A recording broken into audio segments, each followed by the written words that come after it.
Hello everyone. In this section, we will cover what do you mean by intrusion detection system and what are the different types of intrusion detection system. Before that, we will learn what do you mean by intrusion and what are the different classes of intruders. So intrusion is nothing but a kind of action that attempt to break the security goals. Security goals are nothing but our CIA traits. So C stands for confidentiality, I is nothing but our integrity, and A for availability. The main aim of the attacker or intruders is to break the security goals.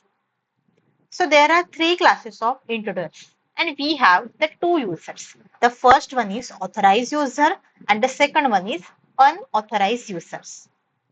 The first class of intruder is the masquerader.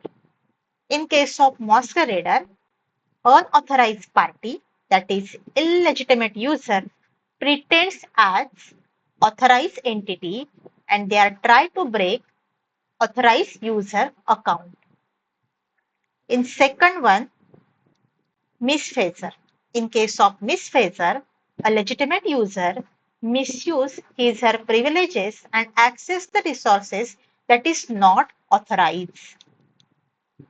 For example, admin has full access to particular account of their organization and they can use their information and they can misuse the organization's data for their own use. That is nothing but our misfeasor.